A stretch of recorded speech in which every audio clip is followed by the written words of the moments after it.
আপনারা আমার সাথে একমত হন বা না হন, মানেন আর না মানেন, এতে আমার কোনো যায় আসে না। তবে একটা কথা আপনার স্পষ্ট মাথায় রেখে, সেটা হচ্ছে বিশ্ব আজকে পরিচালিত হচ্ছে যে ব্যবস্থার উপরে, যে সংবিধানের উপরে, সেটা হচ্ছে দাজ্জালি সংবিধানের উপরে। এতে বিন্দু পরিমাণ কোনো সন্দেহ নেই।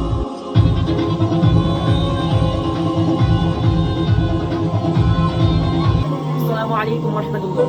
প্রিয় দিনী ভাই বোনেরা, যারা যেখান থেকে ভিডিওটা দেখতেছেন, আমি সবাইকে ছোট ভাই হিসেবে কয়েক কথা আপনাদের সামনে আজকে বলবো। যদি মনে করেন কথাগুলো শোনার দরকার, তাহলে আপনারা শুনতে পারেন, আর যাদের মনে হয় যে না কথাগুলো শোনার প্রয়োজন নেই, তারা এড়িয়ে যেতে পারে।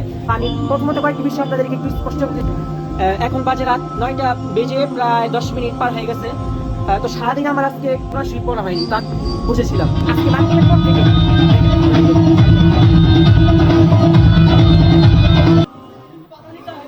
এই হচ্ছে আমাদের যুব সমাজ। অনেকে বলবেন ভিডিও ভাইরালের জন্য আমি ভিডিওটা করতেছি। আল্লাহু আলাম, একমাত্র আল্লাহ তাআলা আমার মনের খবর জানেন।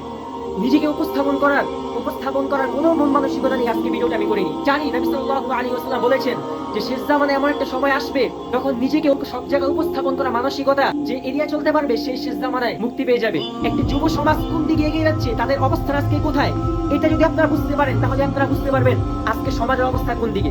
তো এই হলো আমাদের যুব সমাজের অবস্থা।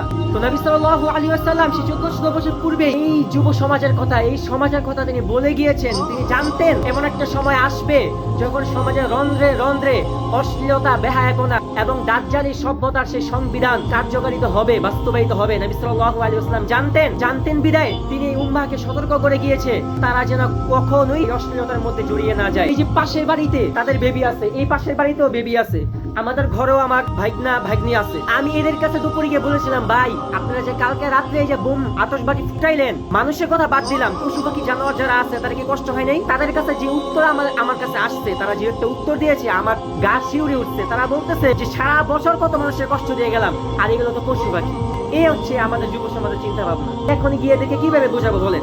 এদেরকে গিয়ে আপনি যদি এখন বলেন ভাই এটা ঠিক না, এটা ইসলামে হারাম, আপনি তো একজন মুসলিম পরিবারের সন্তান, বিধর্মী সন্তান হয়ে সেই কাজগুলো করতে পারে, মানা যায়। এরা উল্টো আপনাকে বলবে ভাই এটা ঠিক না, কোরআন বলতেছে এটা হারাম, আর তারা বলতেছে কি এটা হালাল। অর্থাৎ এই অশ্লীল, এই বেহায়াপনা গুলাকে তারা আজকে স্বাভাবিক মনে করতেছে, একটা অস্বাভাবিক বিষয়কে তারা এখন স্বাভাবিক মনে করতেছে। এই স্বাভাবিক, এই চিন্তা চেতনা এটা কোত্থেকে আসলো? হঠাৎ করে আশা পড়ে নাই। এদের মগজ ধোলাইটা সেই জন্মের পর থেকে করানো হয়েছে। তারা হিন্দি সিরিয়াল, পশ্চিমা কালচার, দাজ্জালি সভ্যতা ছড়িয়ে দেওয়া বিভিন্ন রকমের অশ্লীলতা, বেহায়াপনার মধ্য দিয়ে তারা বেড়ে উঠছে। এবং এই সমাজের চিত্র সে ছোট থেকেই দেখে দেখে বড় হয়েছে, এবং এর মাধ্যমে তারা আজকের এই অবস্থায়। যাদেরকে নিয়ে আমরা গর্ব করি, এই সেই যুব সমাজ যারা ইসলামের ধারে কাছে তো নাই, বরং ইসলামী বিরোধী এরম কর্মকাণ্ড করতেছে যে আশেপাশের মানুষ পর্যন্ত এবং পশু পাখি পর্যন্ত তাদের থেকে আজকে নিরাপদ নয়। সারা বিশ্বে রাজধানী সংবিধান বাস্তবায়িত হওয়ার পরিকল্পিত যে প্ল্যান নিয়ে তারা নেমেছে, সেই প্ল্যান আজকে তার 100% সফল। সারা বিশ্বে দাজ্জালি ব্যবস্থাপনার উপর আজকে সারা বিশ্ব সন্তুষ্ট হয়ে গেছে। সমাজ,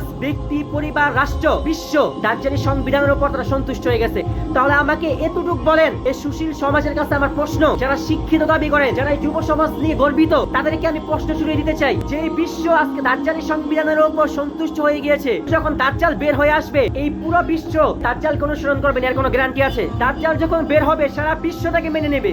এই হাদিস থেকে বোঝা যায়, এই সমাজের বাস্তবতা থেকে আজকে বোঝা যায়। আপনার সমাজের বাস্তবতার সাথে মিলিয়ে রাখবেন, তাহলে দেখতে পাবেন দাজ্জাল বের হয়ে আসার সময় খুব নিকটে, ইমামুল মাহদি উনিও আসার সময় খুব নিকটে। আরেকটি হাদিসে নবী সাল্লাল্লাহু আলাইহি ওয়াসাল্লাম বলে গিয়েছেন যে কিয়ামতের পূর্বে এমন একটি সময় আসবে যখন উম্মাহের প্রত্যেকটি মানুষের অন্তরগুলো মরে যাবে। এই সমাজের বাস্তবতা দেখলে স্পষ্ট হয়ে যায় নবী সাল্লাল্লাহু আলাইহি ওয়াসাল্লামের হাদিসের পূর্ণাঙ্গ বাস্তবতা। এগুলো নিয়ে কথা বলার সময় যেহেতু আজকে আমাদের নাই, এগুলো নিয়ে আপনি যখনই কথা বলবেন, দাজ্জাল বা দাজ্জালি কর্মকাণ্ড, শেষ জামানা, এগুলো নিয়ে কথা বলতে গেলেই দেখবেন আপনি সমাজের মধ্যে শান্তি বিরোধী, মানব বিরোধী, সন্ত্রাসী, মৌলবাদী, জঙ্গিবাদী বিভিন্ন রকমের টাইটেল দিয়ে আপনাকে জর্জরিত করে ফেলবে। যারা আপনাদেরকে এসব কথা বলবে, মনে রাখবেন দাজ্জালি সংবিধান, সভ্যতা তাদের মস্তিষ্কগুলো নষ্ট করে ফেলেছে। কারণ দাজ্জাল যখন বের হবে, তার বিপক্ষে যারা কথা বলবে তাদেরকেও সে এভাবেই ট্যাগ লাগিয়ে জর্জরিত করবে। আল্লাহ তাআলা বলেছেন, ওয়ালাকাদ যারানা লিজাহান্নামা কাসীরাম মিনাল জিন্নি ওয়াল ইনস, অর্থাৎ আমি জাহান্নামকে পূর্ণ করব অধিকাংশ জিন এবং মানুষ দ্বারা। লাহুম কুলুবুল লা ইয়াফকাহুনা বিহা, তাদের এই অন্তর ছিল,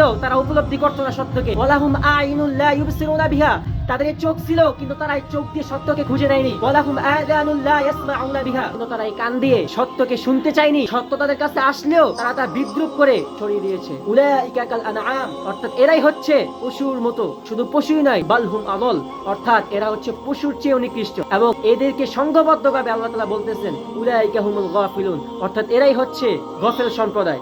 সুতরাং হে নবী, আমি আপনাকে যে দ্বীন এবং কোরআন দিয়ে হেদায়েত দিয়ে আমি দুনিয়াতে আপনাকে পাঠিয়েছি, এই কোরআন থেকে যেহেতু তারা আজকে বিচ্যুত হয়ে গেছে, এই কোরআনকে বাদ দিয়ে যেহেতু আজকে তারা দাজ্জালি সেই সংবিধানকে আঁকড়ে ধরেছে, সুতরাং আপনি এদেরকে যতই বোঝান না কেন এদের আর ফেরা হচ্ছে না।